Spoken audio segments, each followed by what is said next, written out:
Close your eyes, listen, see my vision. Mossberg pumping, shotgun dumping. The drama. Hello, everybody, and welcome to another edition of Broke Black Critics featuring myself, Romelo Catois. What it do? And Remy LeBeau. Yeah, of course, as you can see, that sponsor money just starting to kick in. See it? Yeah. Love it. So, we are officially, we have one official sponsor. Hold on, and I got a haircut. You know what I'm saying? Thanks to them. Yeah. Still broke, though. The name still remain, Broke Black Critics. Special shout out to everybody that's, like I said, that's tuning in.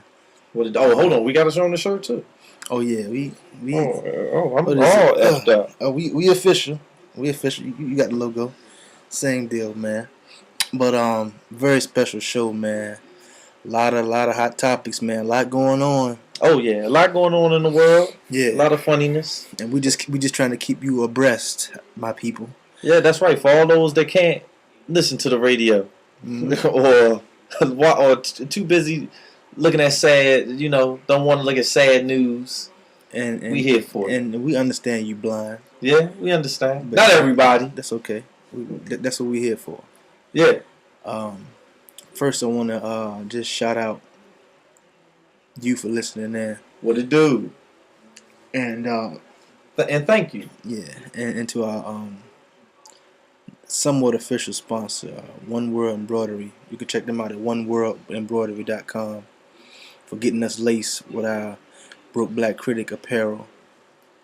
But getting right into it, man. Wasting no time. Okay, get into it. First things first. I think we want to talk about the government not being able to establish a budget. Hold on. I'm glad you brought that up, man, because I know a lot of people that work for the government. I see them every day. Mm-hmm.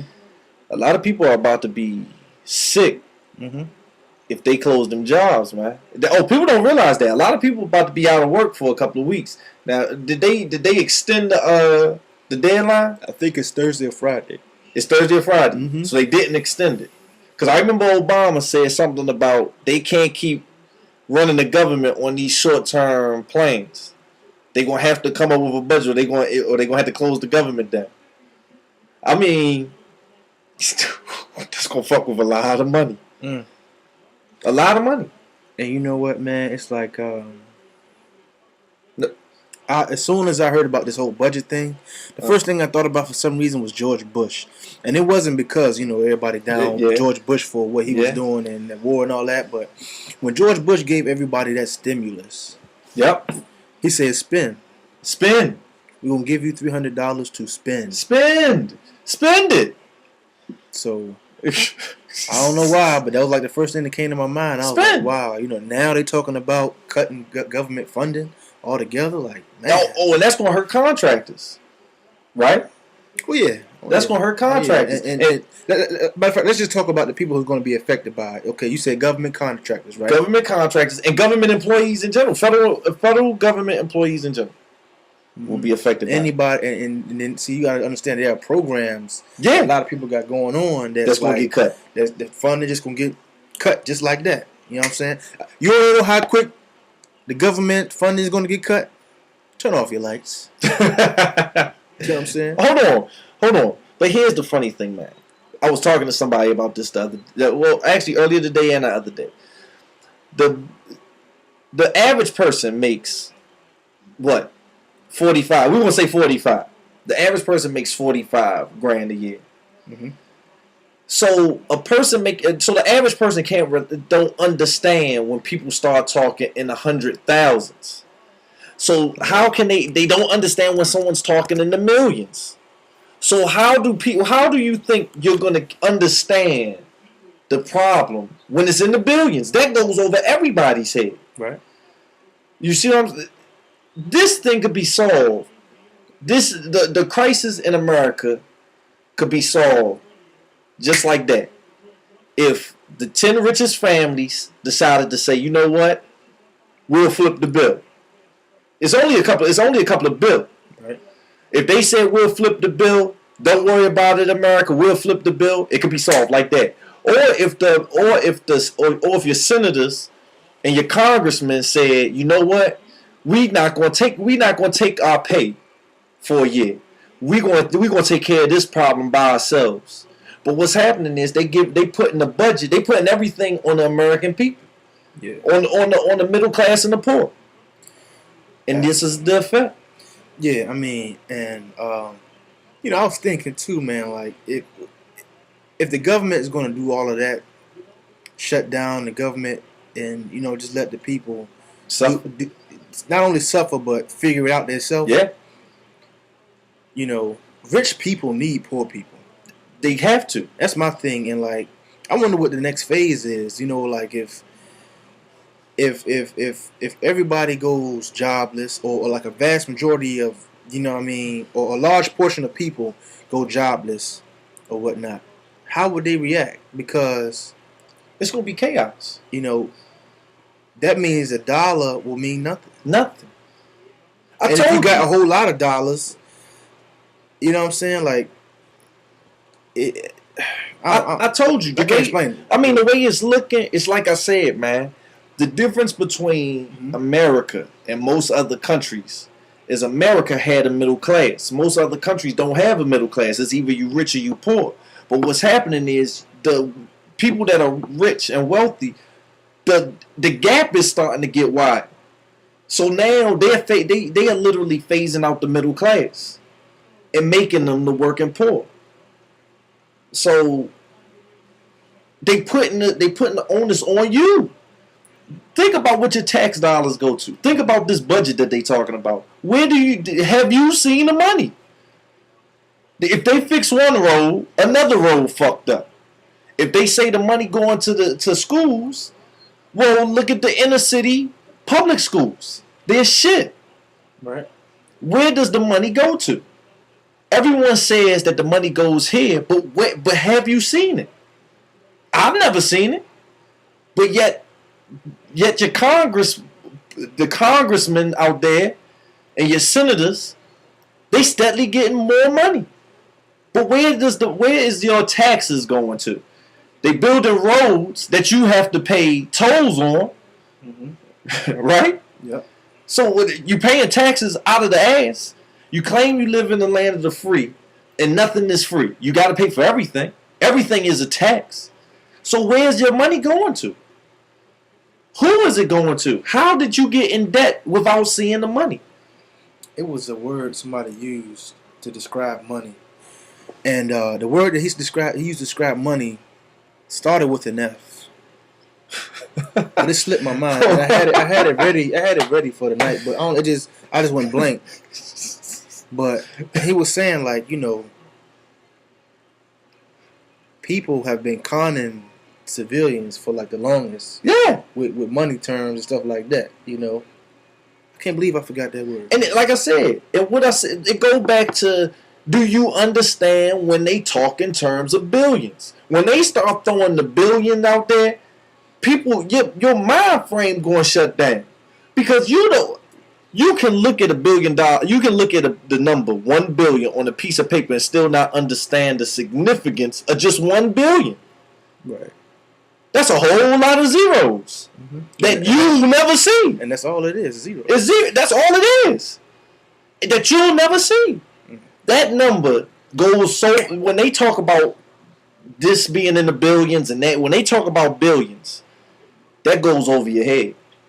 Especially if you're not in a certain tax bracket, because you don't understand it. Dick Gregory said something that, this is funny you said it, not to get off topic, but he was like, how people respond to certain things. Like he said, and he was like, it was a woman in the room. Uh-huh. He was like, man, if I said all y'all hoes in here ain't worth a damn, everybody get mad. Everybody, it'll be a riot in there. But if he called you a billionaire, it wouldn't matter to you. It wouldn't matter. Because you can't fathom being a billionaire. You can't. You can't. How do you? You know what?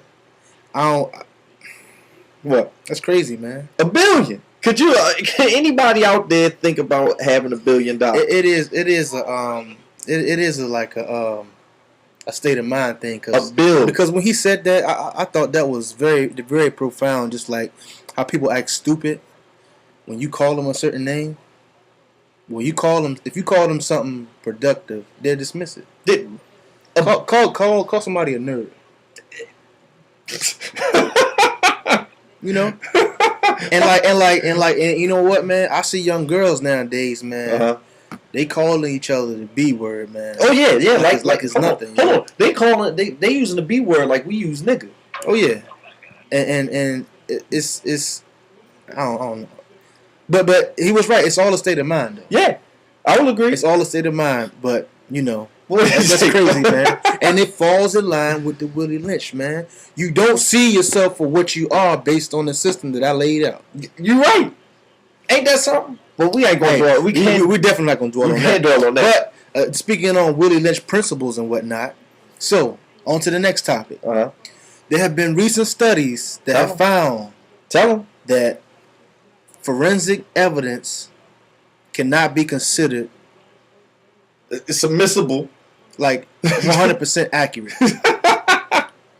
And like we see all kinds of stats, like, you know what I mean. And I want to shout out my man, one of my good friends from college, which I'm glad I went to college for very few reasons. But it were days in my life that I was glad I went to college. Talk to him. One day, right? Hold on. Do I have to show the thing again? No. Okay.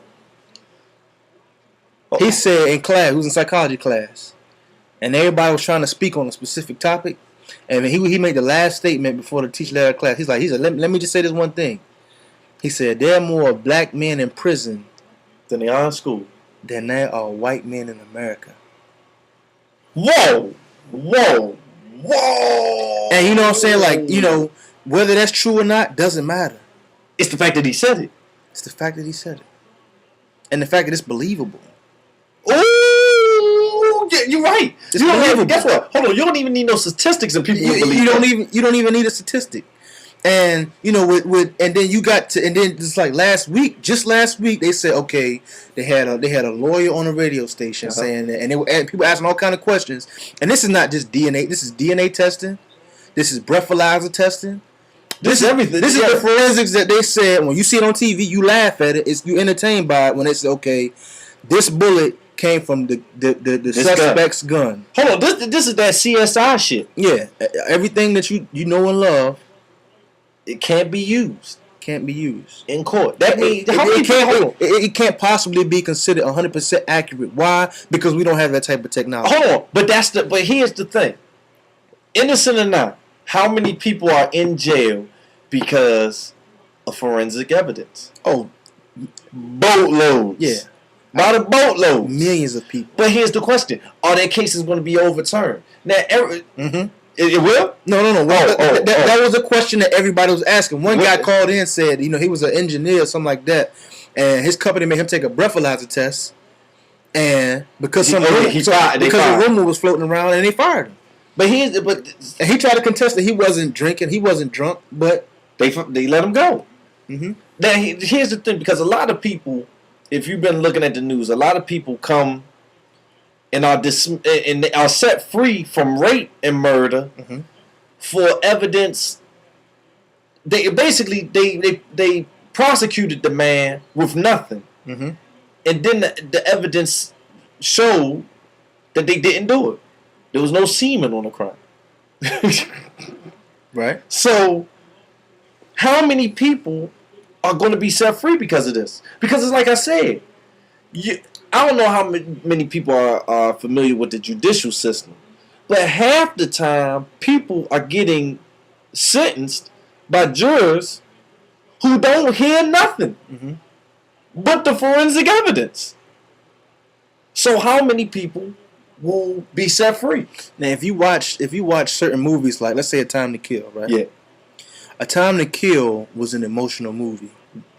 The only reason why that lawyer won that case, he won the case, right? Yeah. Hold on, that's the one with Samuel, right? Right. Yeah, Samuel didn't go to jail. Yeah, he won the case. Yes, they deserve to die, and I hope they burn in hell. So, in other words, it's not about the evidence. It's about convincing 12 people, 12 imbeciles, emotionally. 12 imbeciles. Because it's not like they're scholars. 12 imbeciles. It's not like, you know, they're professional jurors that study the craft and should be abreast on what laws and what things are in place. Like, for instance, if you're a juror, you should be able to know that, okay, somebody saying something about DNA or somebody saying something about gun barrel forensics cannot be considered 100% accurate. 12 imbeciles. It may be now their technology may be close, but it's not 100%. 12 imbeciles. Half the time half the time the person is already judged and already sentenced based on his background and based on how he look. First of all, if 12 people see a dude walk in the courtroom braided up and they say he's a gang member, I give a fuck what the crime is. Not only that, but then they read your priors. Yeah. And I give a shit what happened. You're guilty. You are guilty. Bottom line. They hit, and especially when they hit that forensic shit. And then somebody else asked the question, well, could you argue that the breathalyzer needed to be calibrated? Yes, you can. And it's only one thing that can really help you in that case. Representation. Which we all know costs money. Everything costs in this country. Ain't that something? For instance, Broke Black Critics talked to an attorney. Yeah. Yes, we did. And I'm not going to say why we talked to him. Nope. But it's because of a few ideas we trying to put in place. Yep. Do you know that this person told us it will be $1,500 to fill out 3 pieces of paper? 3 pieces? Hold on. Where's a piece of paper at when you need it? 3 pieces of paper. It's the digital age, man. Yeah, you're right, but that time is up. You still got to show it. 3 pieces of paper? $1,500? $1,500. Come on. Now, mind you can do it yourself. Yeah. But the risk of you doing that yourself, it's very high that you're going to mess up. Yeah. It's very likely that you're going to forget a word or two. Yeah. And it's very likely that you don't send it to the right place, and they don't send it back to you, and you think you got something in, You're fucked. Yeah. Yeah. So that's another thing. So everybody's like, wow, that's crazy. Forensic evidence, like all this time, we've been believing this and we've been doing that, and it ain't this. What you gonna do about it? Nothing. Why? Because you broke and you ain't got no money? Go to work. Matter of fact, go to bed. Get ready to go to work tomorrow. But hey, and enjoy yourself. Man, you know what? Here's a dime, boy. Give me a shine, boy. Here's a dime, boy. Give me a shine, boy. Here's a dime, boy. Give me a shine, boy. Ah! Man. Shout out to James Brown. Yeah. R.I.P. R.I.P. We celebrate your life. We heard you. I heard. We did. We heard you. We heard you. Yeah. We heard you. I don't hear what they talking about now, but we heard you. We heard you. What's next?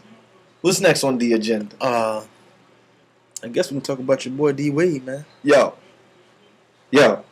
D Wade, I'm reading the article today. D Wade has custody of his children, his 2 kids. Now I forgot his baby mom's name. Of course, they were married. Now here's the problem. The way they worded this shit. Now they showed a piece of the document in the article, and the way they worded it, they make the girl sound like this, make it sound like this kind of nut, that kind of nut. That's all well and good. I'm not here to pass judgment on nobody. I told somebody off the bat, it was a victory for man, but God damn it, it fucked up the common man. Because if Dwayne Wade has no money, if he's just a normal nigga, he not only doesn't get custody of his children, he better find a way to pay child support. But because he had the dough cheese. He had dough cheese. And she fucked up. See, when he went with Gabrielle Union and she moved out, she moved back to Chicago, she didn't have no money. And when you got lawyers of Dwayne Wade's caliber, I'm quite sure that if she asked for alimony, they kept backing it up. Like, okay, we ain't gonna do it.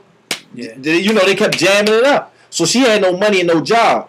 Now they said she kept switching lawyers during this time. We know what that means. No bread. That's how he got his kids. And I'm happy for him. And I'm quite sure that he'll make a great father. But my problem is, what makes this man different than every other man out there, every other black male, or otherwise, it can be anybody. What makes him different than everybody else that couldn't see their child, that can't see their children, based on a woman's testimony? You got women out here that say men are terrible, right? Terrible fathers off the bat. What makes him different? Besides his money. I was just about to answer your question, but you answered your own question. The dollar. The almighty dollar. It ain't what it used to be. But I mean that's just the court system in general, man. Oh, see, hold on. I'm glad you brought that up. Because I'm quite sure somebody with money fought that's forensic shit. You know it. Oh yeah. But that's the thing. When does it stop? It doesn't stop. But why? Because what makes a man? Think about it. Before hold on. Before you finish, money today for black people in general would be the equivalent of their freedom papers. I hate to say it like that, and that's why so many people are so concerned with trying to get money. Money today is the equivalent to your freedom papers. How much money you have will determine how much shit you can and cannot do. Ain't that some shit? But yet we in a recession, right? Man. Oh, man. Speaking of recession. Uh-huh. But no. The reason why, before I get to that, the reason why, in my opinion, that nobody's going to do anything about this forensic stuff, we could just start naming some situations that's going on right now that we should really be worried about. One, the forensics. Next, gas prices. Yeah. What's another one? What's this? Shit, they locking niggas up left and right. You already, that's number, besides the recession, loss in jobs. Healthcare. No money. Healthcare. No money. Yo, they was talking about bombing Cuba, and Cuba's whole country had healthcare. Oh man, hold on. That's something to think about. Bombing Cuba, and Cuba had healthcare. Think about that, people. People are ain't that some shit? People are fighting for something so basic as healthcare, and saying that you shouldn't have it. If you got money, you should pay for it. What kind of shit is that? You know what? One of the biggest scandals, I think, in our history happened right under our nose. America said Saddam Hussein should not be the ruler of Iraq. Yep. And then they said, okay, since we believe in being a democratic a nation, we're going to let those people vote whether or not Saddam Hussein stays in office or not, stays as their leader. He won 100%. You know what they did? They gave you a reason to believe they had a reason to go over there and set up shop. Yeah. Say that. Well, hold on. Yo, that flew over people's heads, man. I can tell you that right now. But the thing about it is, they told you about it. Told you. Now, are we sitting here condoning anything that Saddam did? No, Saddam did some terrible things to his country. But guess what? Hold on. Terrible things. But see, the problem is this. People over here are so fucking self-righteous. He did some terrible things, yes. But it ain't no different than what your American government has done to you and others abroad. No, nothing different. When America wants to go into another country, what do? They give you no reason. Or they give you little to no reason. No, the thing is, they give you a reason. Man, shit. And if you don't pay attention, they give you a reason. Hey, they give you a reason. Bullshit. Listen to me, man. There are reports that Bin Laden is not even alive. I've heard that too. A guy went on 60 Minutes and said, I had the drop on Bin Laden, but they called me off and said, abort mission. He went on 60 Minutes. They made up his face so his identity would not be revealed. But of course, we know he's probably an actor or something like that.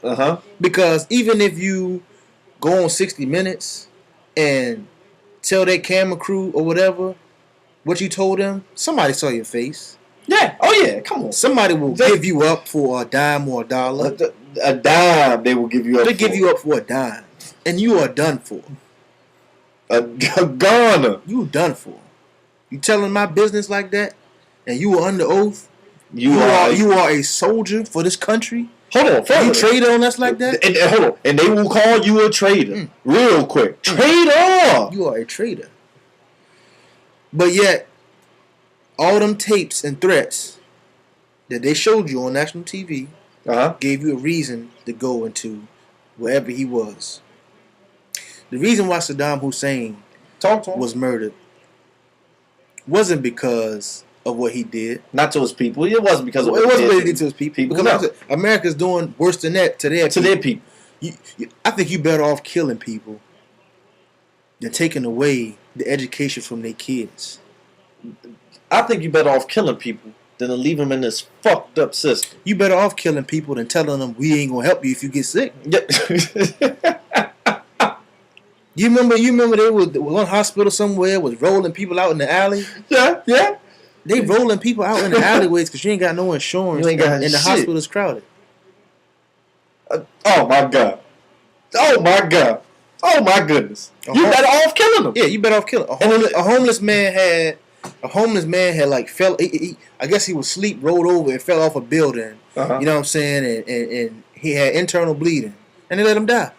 And guess what? At least Saddam will give you the satisfaction of shooting you in the head. At least you knew where he stood. And Saddam said, "You're not coming in here and taking our oil supply without, adhering to my demands." That's right.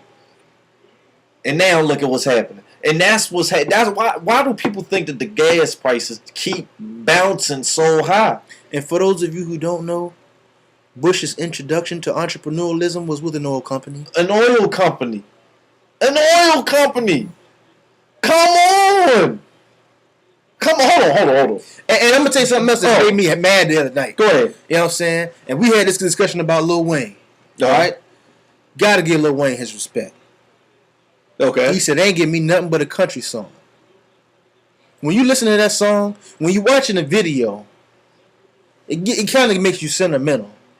That, you know what I mean? From the East Coast to the West Coast. Listen to the song. But the song is saying this is our country. Yeah. Ooh. That's what they're saying to you. Ooh. They're telling you this is our country. Mm-hmm. But because you love music, and because it wasn't rap and you couldn't relate to it, yeah, it's going over your head. It's going right over your head.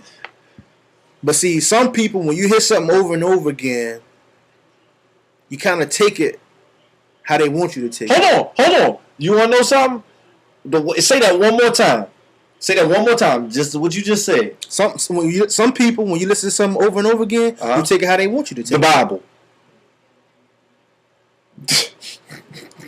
You take it how you have your own mind. Have your own mind, please. Hold on. But we're going to go. Hold on. We got to switch subjects now. Let me ask you this, man. Okay, go ahead. Let me ask you this, man. Go ahead. Ask it. Why is Rose Mo so popular? Because it's on the rap song. Why is Patron so popular? Because it's on the rap song. Why is Fubu whack? Because they stopped rapping about it. We just talking. We just talking, man. Hey. I ain't talking about nothing. We ain't talking about nothing. Hey. I ain't no better than nobody. Nah, not at all. But not at all. Pay attention, man. Not at all. Pay attention. Not at all. Read between the lines sometimes. It's hard to read between the lines when you don't want to see it. Man. But we're gonna switch subjects real quick. Oh man. Hold on. Yo, go ahead. You know what's crazy? Fubu's marketing plan was this. They reached out to, I think LL was one of the first to market Fubu. They said, we're gonna reach out to the hip hop community and have them, hopefully they'll support us by wearing our clothes. Yeah.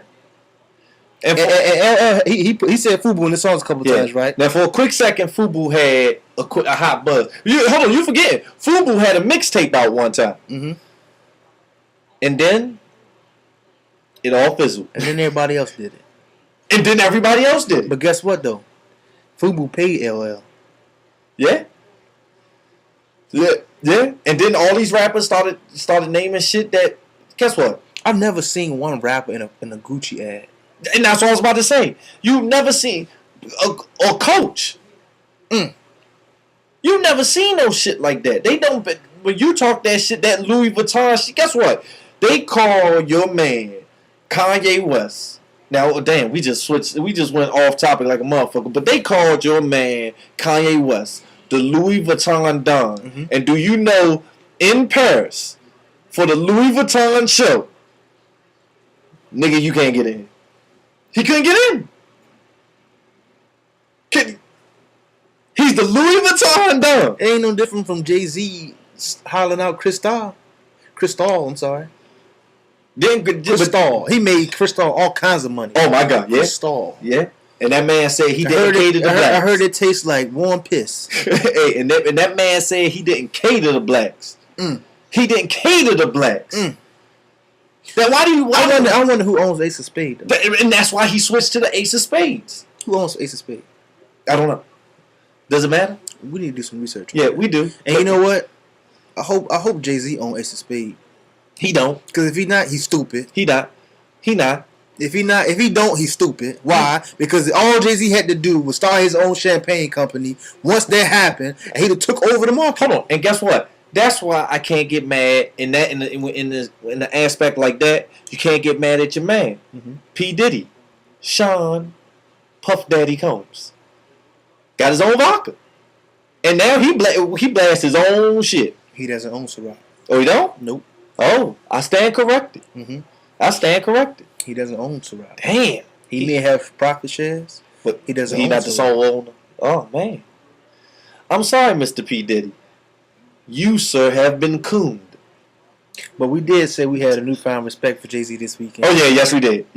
Because if you watch American Gangster, yes he did. Denzel had a little dialogue with his brothers. With his brothers. And he said the man I worked for had one of the largest companies in New York. He had one of the largest companies in New York. White man owned it, so they owned him. But nobody owns me though.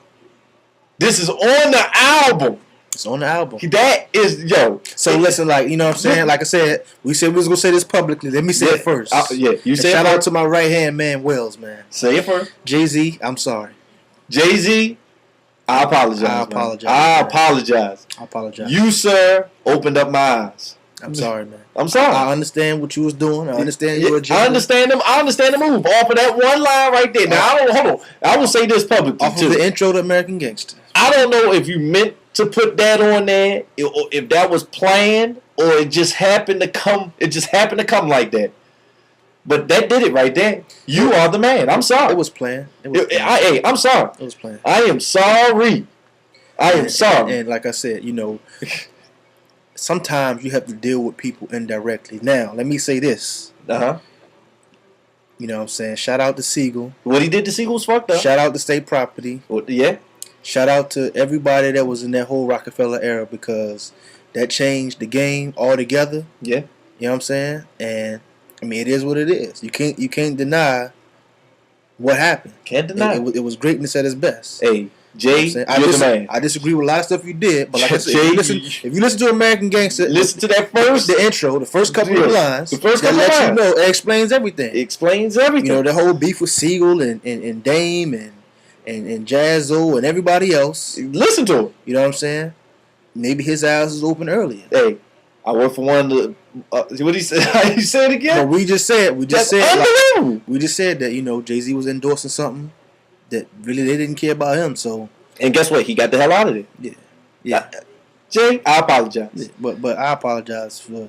You know what I'm saying? Like I said, you didn't understand. And another thing, Jay, you don't talk to the streets, man. Yeah. You know what I'm saying? You got to talk to the streets, man. And I see you on the West Coast in England and France doing interviews over there, man. Talk to the streets, man. Maybe they understand you a little bit better. Hey. Some people listen, some people don't. Some people listen and some people hear. Hey. And when you think about that, that's crazy. That's something else is crazy. Hey. When people tell you a story, right? Some gossip, what they say? What's the first two words they say? I heard.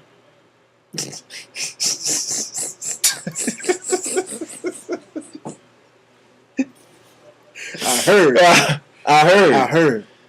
You know what they start saying? You know what? I heard through the grapevine. Mm-hmm. I heard through the grapevine. You know what I heard through the grapevine? Hold on. You know what? We gotta switch. And we said we was listening to American Gangster. Listening. We were listening. And I apologize. I apologize too. Man. I apologize. Yeah, I was a Jay-Z hater. Yo. You know what I'm saying? Because everybody was feeding me, man. I wasn't a Jay-Z hater, but my goodness. I wasn't a hater because all the music is classical. But I'm saying when it came down to all the indirect stuff and the whole business, how everything fell apart, you know, the blame went on Jay because if it was up to Jay, he could have held everything together. Yeah. But he didn't. But hey. He didn't explain why, but now you know. Guess what, Jay? You don't have to. Yeah. You put it in song. And you know what else is crazy? You put it in an album and people still don't hear it. People still don't hear it. We just told you what it is. The man I work for had one of the largest companies in New York City. White man owned it. So he owned him. Mm-hmm. But nobody owns me, though. He did it. That did it right there. Then the album. Then he gives you an album. Mm-hmm. There you go. Have it. Now, lastly, how long have we been on? We good. All right. I think the last thing we're going to talk about, I mean, like we say, we like to bounce from subject to subject. We're not going to dwell too long on this last one. But the tragedy that happened over in, it was China? No, Japan? Japan, 8.9. In the 8.9. Now, I don't know about everybody else. How everybody else feels about it. Now, me, I laugh at a lot of wrong shit. And yes, I got a good chuckle out of it. But my question to anybody is this. It took who knows how long to get the people in Katrina help.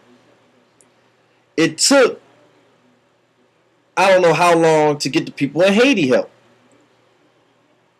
That shit happened over there, and FEMA was out of here. This was on the news. FEMA's already there. They already got troops over there to help them out. Now, is it right? Is it wrong? I don't know. But that shit sounds funny to me. Because they already over there. I mean, it's obvious, man. It's really obvious. It's a lot of things that concern me about this joint too. A lot of things, again, research we got to do, but there was a lot of things floating around saying that in Haiti, the earthquake was actually man-made. Now, I don't know how many people heard that, but I want to know if this was man-made, because what has happened is the earthquake was actually outside of Japan. So the major part of the earthquake was in the ocean, right? Right. The 8.9 happened in Japan, but they could feel the tsunami waves from Japan all the way to the west coast. And what was it? Hawaii, parts of California, and Washington. Mm-hmm. That's a hell of an earthquake. Think about it. That's a hell of an earthquake to be happening. Yeah. And then how fast the help went over there? Come on, man. You didn't hear about Katrina until days after Katrina happened. All you knew was that Katrina, this hurricane swept through. But you didn't know the extent until days later. Mm-hmm. You know what? It depends on where you were. Like I was in Virginia, and they played it I remember sitting in my room at school and just watching it. Like they had coverage of people just sitting out there, and I was just watching it. Yeah. Like a lot of people at school, you know, I think it was because I was at a black school too. Like people that we knew from New Orleans, you know, we asked them, your folks all right, everything good? They was like, yeah, you know what I'm saying, they got up out of there or whatever. But, you know, just like 9/11, we just sat and watched, man. Sat and watched. Oh, and here's another thing. All day long. And again, it goes back to what I said about how beautiful the media puts things. Mm-hmm. After Katrina, they were calling New Orleans citizens of New Orleans that was displaced refugees. You ain't heard one goddamn mention of a refugee over there in Japan. And he won't. My point exactly. My point exactly.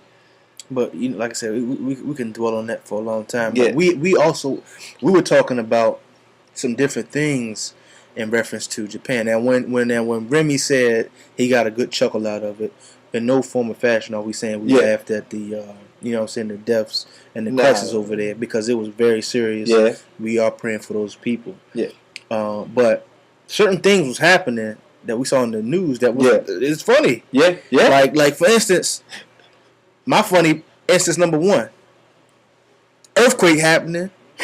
Asian lady's under the table, but she on the phone. On the phone. Oh, what about the dude taking the picture of the tsunami? What about it was another cat. He was doing this. Room started shaking. He was typing on his computer. He started typing. What can you possibly be typing when the building is shaking, When the building is shaking. That ain't no fire drill. This, you know what? And it was shaking for like this. I think it was in like 2.5 minutes. Yeah.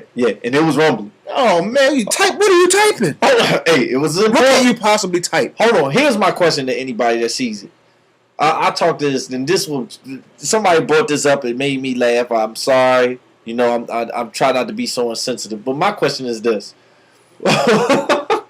what's your thought when you see the tsunami coming? Now, keep in mind, the tsunami don't have to crash to kill you, because it could just sweep you up. Whoop. Yep. You were gone. Did you see the boats? It looked like nothing. It looked like some bathtub in that joint. So my question to you is this: do you get a chance to say "oh shit," or do you just sit? What do you do? Do you sit and pray? Do you say "oh shit"? I'm looking at the tsunami. You looking at it because you know it's over with. At that point, it's a wrap. If you can see the tsunami, it's a wrap. You're done. You're done. You gotta find the higher ground. If you see it, you're done. But you run. You run. You run.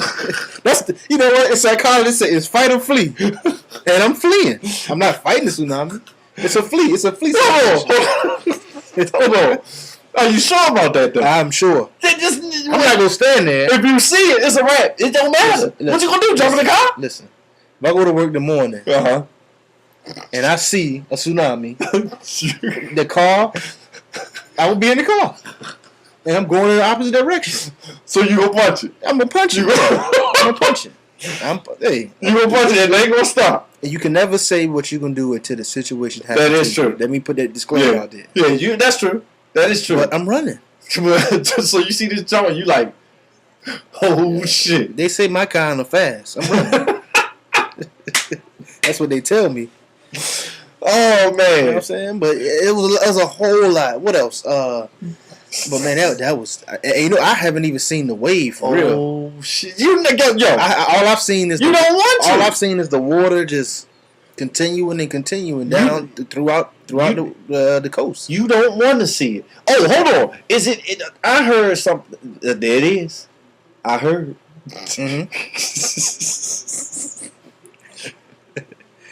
Just understand when you hear somebody say "I heard." There it is again. I heard. If you hear somebody say "I heard," they don't know what to say. No, just check the facts. Check the source. Check the fact. Yeah, check the source. Check the facts. Check the source. But apparently, this has some cosmic shift. Is that the right term? Of the planet. Somehow, it shifted something. Yeah, scientists have estimated and guesstimated that, planet Earth is supposed to. We are due for some type of shift in the large land masses, and I mean in that's what the whole Aztec was it Aztecs in the 2012. Oh, speaking of 2012, if you saw the movie, if you learned nothing from the movie, you should have learned this: go to Africa, because you'll be safe. But you know what? Saying that, okay. Higher Ground, Africa. Dick Cheney, Pfizer company is in Africa. They have a lawsuit for illegally distributing medication, subscriber medication. And the man is suing them. They're trying to find dirt and put on his name so that he'll lose that suit. They're not contesting what they did was wrong. They're just trying to put dirt on this man's name. So he can lose. So he can lose. Yep. Back to what we talked about earlier. Yep. Making the case emotional for the jurors. Because the 12 jurors are stupid. Stupid. And Dick Cheney is the same man that shot a man in the face. And made him apologize. Shot a man in the face and made him apologize. And covered it up. How can... I'm not gonna use race as I'm not gonna say nobody's race, but how can one person of a certain status shoot somebody in the face, shoot him in the face, and they have a mutual understanding that it was a mistake, but a black man in America couldn't dare do that? Oh man, ain't no way. Oh no, ain't no way. Oh no, Michael Vick killed a dog, dogs. 2 years. Hold on. And he's still on probation. And here's the wild thing. They don't even have this man on footage.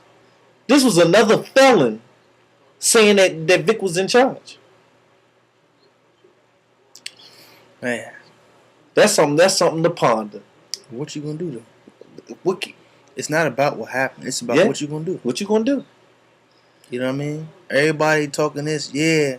I go hard, da-da-da. When you get locked up, what you gonna do? I go hard in the motherfucking paint.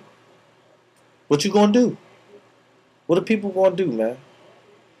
But, who knows? Until next time? Yeah, until next time. Nah, until next time? We just got disconnected for a second, but I want to thank everybody for tuning in, man. Yeah, thank you. Appreciate everybody's input. Appreciate everybody's... feedback, whether it be, positive or otherwise. We really do appreciate it. We appreciate it. And holla at us for this. Yeah. We extra fresh. Extra fresh over here, man. Extra fresh. Shout out to our sponsor, One World. Yeah. Embroidery.com. Check them out. You know what I'm saying? You can get hooked up too.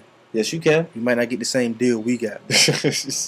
They'll hook you up for the low seat. Or if you like this kind of hat, just holler at us. And definitely. If you want some of our apparel to support the movement, support the cause, man, please, by all means, holler at us. Do so. And we brokeblackcritics@gmail.com. Please. You can get what you need. We'd love to hear from you. Yeah, and that's that. So signing out once again. This has been another Broke Black Critics conversation featuring myself, Romello Catois. Renee! Yeah. Peace out, everybody. Oh yeah, March Madness. We will be covering some of the tournament footage and coming up with who we think will win. So stay tuned for that too. We might do a little something special for our viewers for the tournament. So check it out. And stay tuned. Like I said, any questions, comments that you want heard on the show, brokeblackcritics@gmail.com. We appreciate y'all tuning in. Peace out. Thank you.